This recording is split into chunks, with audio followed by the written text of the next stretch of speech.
Welcome to another episode of Hospitality Daily, the show that helps you stay informed and inspired to delight people, grow your business, and reach your goals.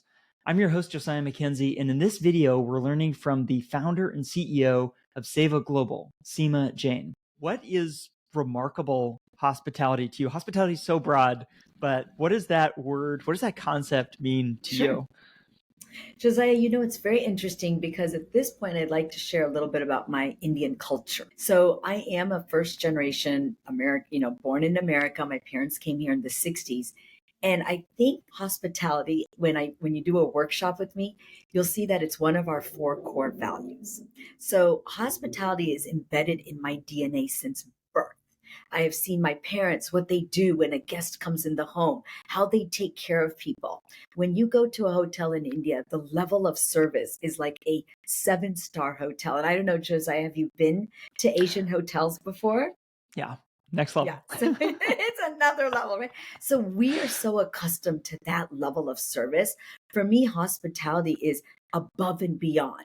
So when I went into this industry, it was just seamless for me to do because that was already part of who I am as an individual based on my culture and just what I've done my whole life. So it was very easy to get in the industry that I love because I already love to serve people and take care of people. And of course, coming with the Marriott background, that spirit to serve and can do attitude was always there for us. So I think for me, hospitality is just how do I make that person feel so special?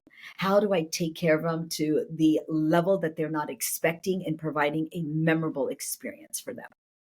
Well, it's interesting you mentioned this because I'm thinking a lot recently about this connection. We work in the broader industry of hospitality, but I'm interested in kind of the personal angle too, because I feel like we're so interconnected. We're interconnected beings. And you mentioned growing up, you observed your Mhm. parents providing hospitality. I'm trying to get better at providing hospitality just out of my home with my friends. I'm Mhm. curious, was there any moment or example, or even just a feeling you recall being young, observing them of what that hospitable environment felt like in the home environment? Absolutely. So growing up in a Indian home, right? Parents came here in the 60s. I'm born here.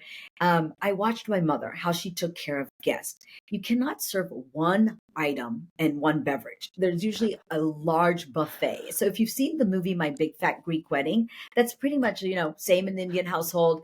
We're continuously serving, continuously feeding. Our joy is to watch somebody eat, right? So when you go to someone's home, you enjoy watching them eat the food. My parents will always ask me, even today, so what did you make? How many items did you make? It's all about, how did we take care of that guest? We went to India recently last year, and it was so interesting. I went to one person's house. It was about 8 p.m., and we said, we're coming after dinner. Nevertheless, there were 25 items waiting for me to eat. Yes. You can imagine an Indian wedding, and I don't know if you've ever been to one, Josiah, but a typical Indian wedding could have 100 buffet items. It's nothing uncommon because food is another big part of our culture. So, watching my mother, how she served the guest, it wasn't you take your own tea. It was let me pour it for you. How much sugar do you want, Auntie? I'll put it in the cup for you. I'll stir it and I will present it to you. So it's very much like a royalty feeling when you walked into someone's home.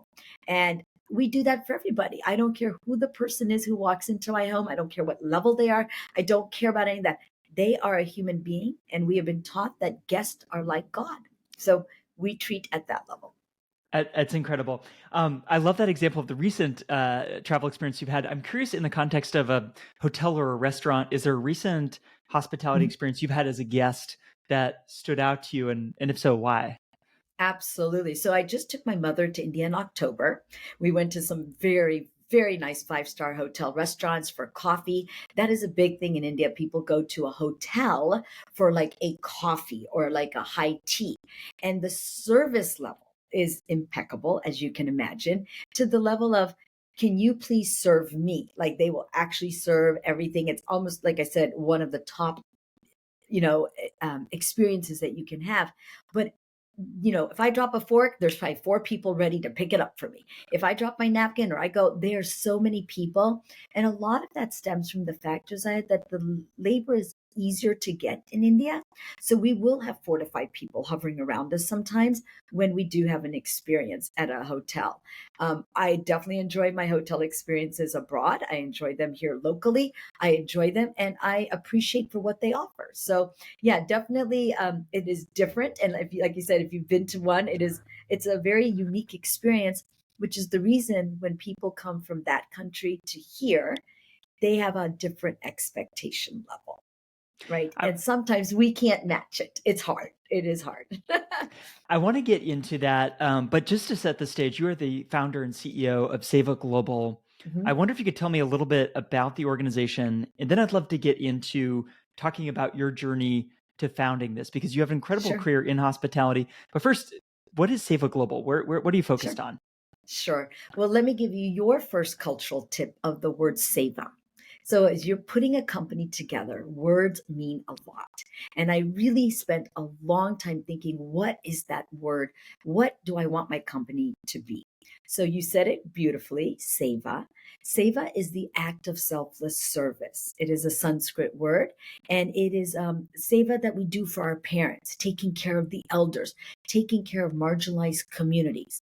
And during the time of the pandemic, when this company was born, it was the first time in a corporate history that I was able to go home for 2, 3 months and take care of my elderly parents who needed help. I will always remember that this company was born. It was sort of a silver lining for me that I was able to do something I loved. And so I wanted to remind myself every day, Josiah, that even though, yes, it is a for profit company, this and that, what Seva did I do today to help this world and make an impact? And we believe in that so much that we do a lot within Seva Global itself for donations or community work and giving back as well. So Seva was born during the pandemic. It was born August 2020. It was a tough decision. You know, I worked for a great company, but truthfully, I realized everybody wants to learn about cultural competency. We work in a very diverse world today. The landscape is different than it was 30 years ago. And if we really want to be effective and interact with people of different backgrounds, we have to understand who they are as a human being, what their mindset is like, and be open minded to that as well. So that's a little bit about the company and how it started. But the journey was from way back when of how I'm actually a finance nerd. Let me just tell you very honestly. And why is that? Because my father was a professor of finance and statistics and accounting. So, fast forward to my turn to go to college. You can imagine I'm an Indian woman and I had 4 choices. You could probably guess what those choices are, but doctor, lawyer, engineer, or business. These were my choices that I could have as a profession. So, seeing that my father was in the business school in that area, I said, okay, I'll take my hand at business. He said, oh, I'm going to give you 2 choices. You can do finance or accounting. So I picked finance. He was very generous to give me 2 choices. And so I do appreciate the finance nerd in me, pro formas, discounted cash flow statements, all of that good stuff in healthcare. But in 1995, my parents decided to invest in hotels. And I'm like, yeah, that's great. Do what you want. Didn't think too much about it. And they decided to invest in the Hilton family and built a few hotels. So I said, that's great. You know, I'm doing my own thing. They're doing their own thing.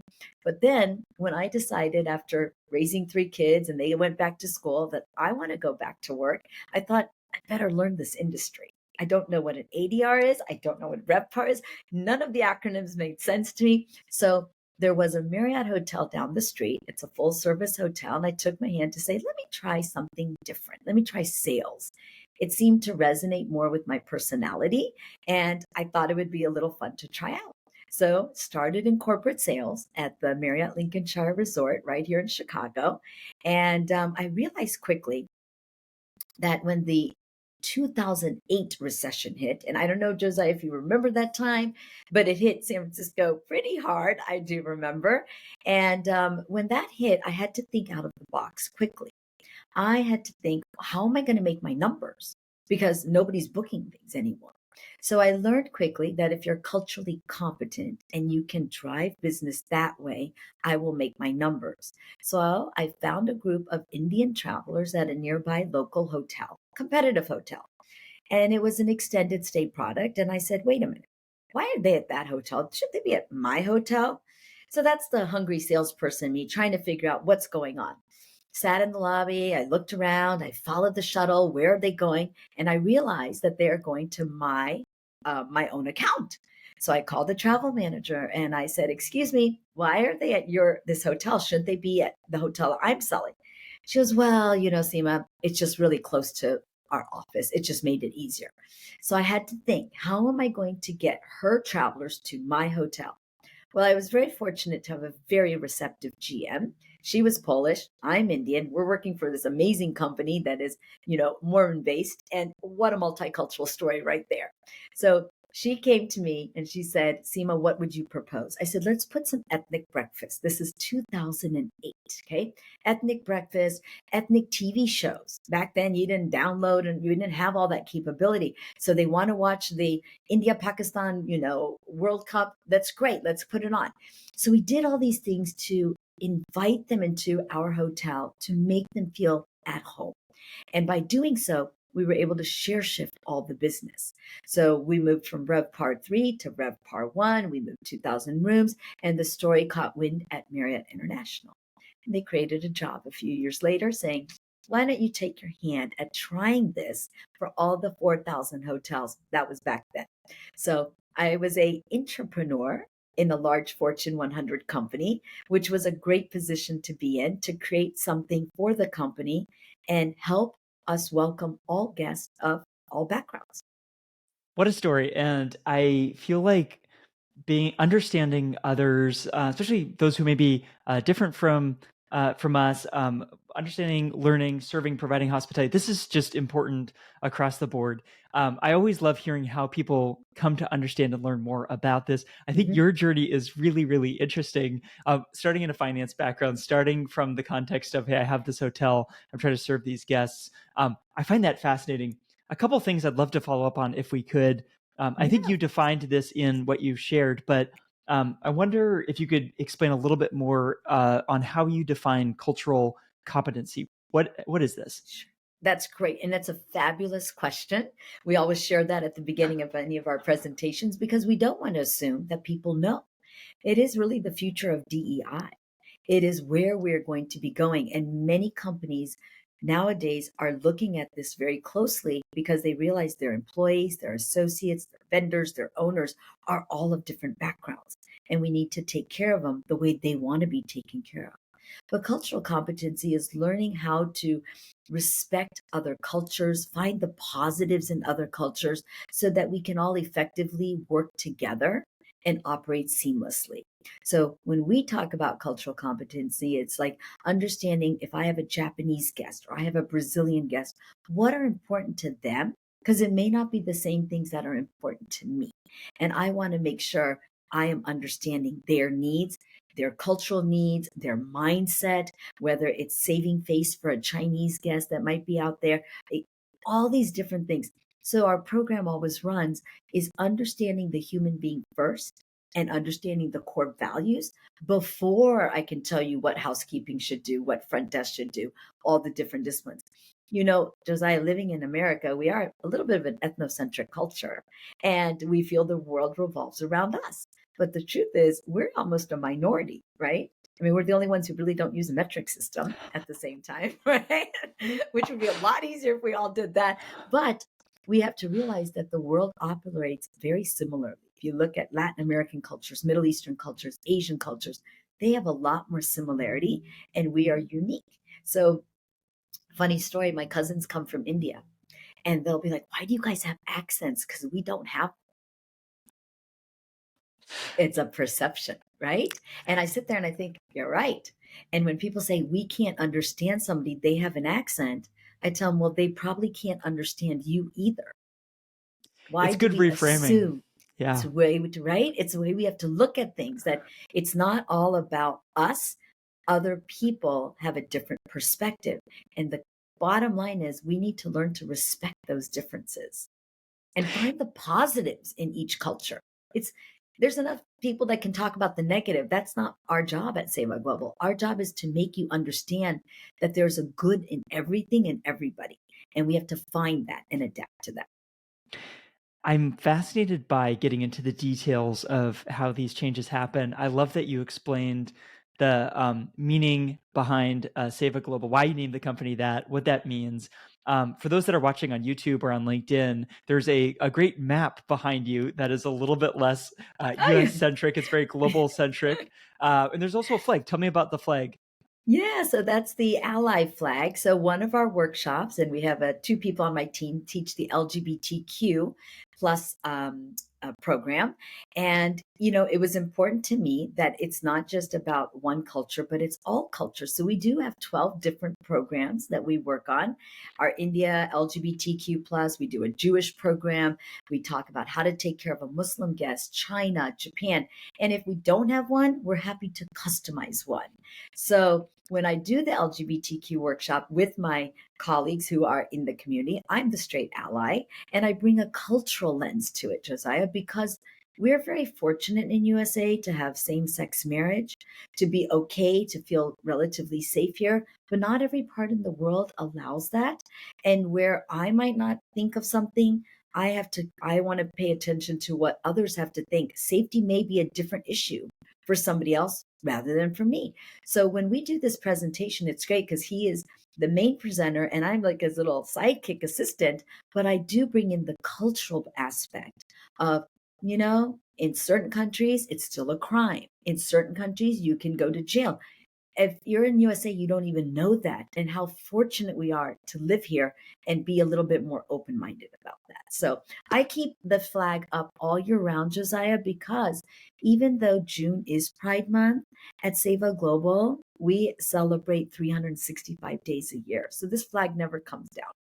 That's great, and it's always I feel like a little bit unfortunate where it feels like a lot of the conversation in around many of these topics feels like it's limited to a day or a month, which is a start. Which is It is a start, it's a and I'm start. It's a very move in the happy. right Yep. direction, but sometimes it kind of feels like that it stops for 11 months out of the year or 364 days out of the year. So I think that's really cool. I wonder if we Yeah. could talk a little bit around what's at stake here. I think you shared some of your own personal story. You talked about the very practical business elements of this, but could you speak a little bit more to for our listeners to understand what's at stake and why they should be focused on cultural competency?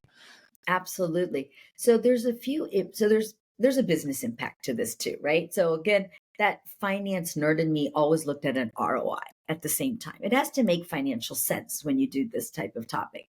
So we have two ways we can look at it. You can look at the corporate impact, which is when you do cultural competency, it can definitely generate great talent acquisition.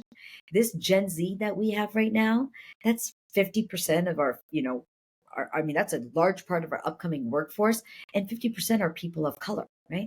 So even though they might be Mexican American, Chinese American, Indian American, they have some core values that they were in their home life changing who they are or making them who they are today.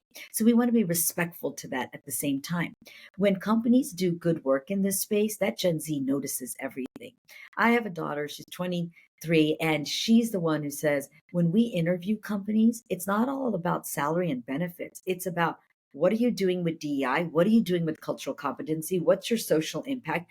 They are actually interviewing the company as they should. So they're looking at a company from a more holistic, genuine, authentic than just here's the bottom line type of thing. So that talent acquisition, talent retention is huge, and employee engagement. If I know Lunar New Year is coming up February 10th, which is this year, and I have a large base of people who celebrate that, I want to recognize it at my company. And people feel good when they have their holidays recognized, whether it be Diwali, Ramadan, Rosh Hashanah. It just people feel good. So that's one great way to look at it from a corporate angle. From a market perspective, it's the ability to, gain new relationships, new customers by thinking diversity. Once I did the India one, I was able to do the exact same recipe for China, Brazil, Japan. Instead of an Indian breakfast item, I might have had congee porridge. I might have had miso soup. I thought about each of them and what their means are, what their needs are, and then cater to it as well. So I think the fact that you can grow your business by thinking with that cultural lens is huge. And of course, when I had a 20-fold ROI, I think that caught wind for C-suite very quickly. And it's a really big honor when the CEO, our late Arnie Sorensen, came to our class and really promoted it. Because if it starts at the top, that made a huge difference. That made a huge difference. And we do work with a lot of CEOs where they bring this into their C-suite leadership meetings as well, trying to get people to understand that you can grow your business by being culturally competent. So that's a little bit about how this is impactful. And the other truth is, Josiah, it's good PR when people do good work, but if you make a faux pas, you don't want that to get out either. So I try to help people by being proactive and helping them gain the knowledge. But of course, if they are having an issue and it's a reactive, I'm going to take care of them as well. I wonder if you could speak a bit more to what you found effective at building momentum for this in a large organization Mhm, like Marriott. Many of our listeners today are going to be working at mhm. companies, probably a lot of them at very large companies. And how do you go from kind of creating this as a small program that you're running at a hotel to building so much momentum? You mentioned the 20-fold ROI, so that I imagine that business case is useful. But Yeah. were there other things that you found helpful in driving change in such a big organization? So the first thing is, you have to remember, starting in a pandemic, people sometimes view this as, oh, it's training, it's optics, we can't invest in this, right? It took me 3 years to finally get to a great spot. And I know 2024 is going to be our best year ever of now getting people to realize this should not be a one and done checkbox. If you're truly serious, you need to build a curriculum and a program around this. So now we are seeing that our customers are looking at more money spent into this, whether they want me to create an e-learning for them. Recently, last year, second half, we did customer events. Your customers are also working for multinational companies. They love this type of education. So why not help them? So put a multicultural reception at the end, give them an hour fun education, and have a little bit of a different take on how you do a customer event. So I think it's now finally hitting people. We've been around 3.5 years. It's a very niche product service that we offer. And having the team of over 60 years of hospitality, maybe 70 years of hospitality experience on my team. We're there to help them achieve success. It is got to come from them, Josiah. It's like me telling somebody, you need to work out. Well, that's not going to happen unless they feel like working out, right? So our sale model is not a hard sell. We tell you what we do. When you're ready, you will come to us because when you do come to me, I know you'll be the perfect client. You are ready, and that's how the success will happen. So we wait, we are patient, we tell what we do, we share it, and we let them noodle on it, and then they will come when they are ready. And that's the best client you want. Well, that's why I appreciate you sharing your story, with us today. I wonder to help people conceptualize this a little bit. To your point of you need to be ready. For those that are listening, what would you advise someone with regards to how they can start or Mhm. continue down their road to building cultural competency? As you pointed out, maybe kind of starting with themselves individually, but if you're a leader in an organization, kind of what are some of the steps that you advise our listeners take to continue down this road or to start down this road? Sure. So I'm going to tell you from a business angle and from a personal angle. We tell a lot of people just start with one presentation, right? It's not a lot of money. Then you do one, whether it's your sales conference, whether it's your GM conference, whether it's your leadership conference, whatever it is. Let's see the appetite of your audience. Okay, I don't want your money unless I know that people are going to understand and have takeaways. That doesn't do me any good. The goal for me is even bigger than financial. It's to know I made an impact in someone's lives. I just got a text today earlier from somebody I worked with 10 years ago. She goes, I still remember your presentation, right? And it's just great to know that we're so impactful that they remember the small things that we taught them. My goal is not to spend a lot of money, but to have mindful takeaways that don't cost a lot of money. So, from a business, if they're not sure, try it out once. See what your team's like. If there's an appetite, I'll build the whole entree for them. Just the good old Indian mom way of a lot of different webinars and dishes and e learnings put together.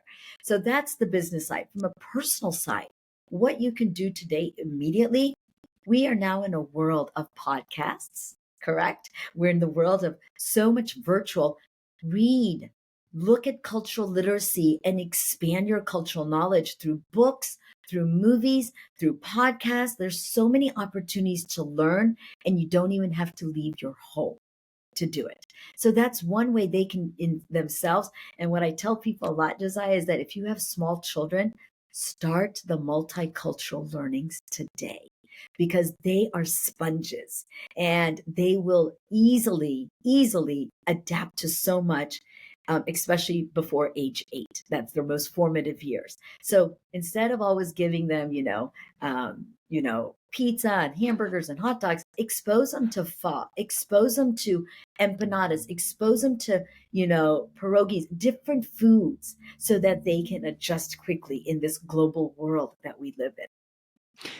I love that. And I'm going to include a link to your website in the show notes, but I Oh, would love if we could talk about a recent client engagement that you've had with Seva Global mhm. that maybe represents a dimension of this that you're most excited about. Could you walk us through a recent project and kind of what you Sure. did and what you learned or what your client learned through that process that might give us a glimpse into what's possible here?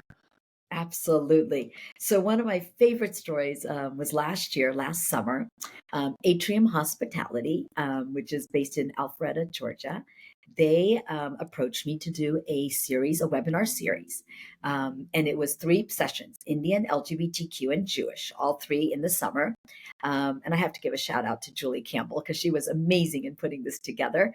And the best story was that after the Indian wedding webinar series or the Indian wedding webinar workshop, it was 2 hours. There was a gentleman who approached us and who was listening on that call. And he was with one of the hotels, a director of sales and marketing. And he listened to all my notes. Now, one thing is my presentations, I don't record them. I do not give them out because you know what? People won't pay attention. But if you tell them that it's not, they're going to pay attention, right? They're going to, because they know they're not going to get this back. They get a takeaway, they get a Cliff Note version, but I really want them to pay attention. Well, he did such a great job that the investment of this workshop was like, I don't know, 5,500. He signed a contract the next day after my workshop for $200,000 that he thought it was a lost turn down. He changed his entire strategy based on the tips and selling techniques we gave him.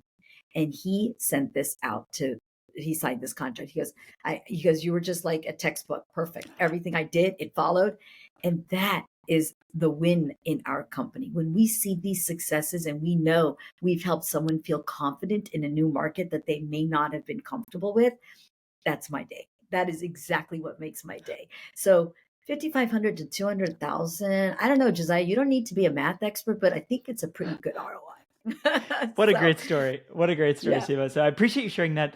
For our listeners, where would you point them to learn more about yourself, your company, what you're doing? Sure, absolutely. So our website is out there, which is www.seva-global.com, and hopefully you can share that with the others. There, you can reach me at any time. My one thing is I'm very proud to be accessible to all of my clients, to anybody. I pretty much handle still all the calls myself. I do like to consider myself a little bit more of a boutique business, and very much proud to know each of my clients individually and what they're doing in their lives. So they can reach out to me, whether it's WhatsApp, text, email, phone call. I have a calendar invite they can go to. I am always happy to talk to anybody on this topic. And I'm not here to tell you do something. I just want to share what we do, and be your cultural advisor, and help you understand what other companies have done in and out of hospitality. The best way to learn sometimes is you step out of hospitality, learn what other people are doing, and you can share those best practices as well.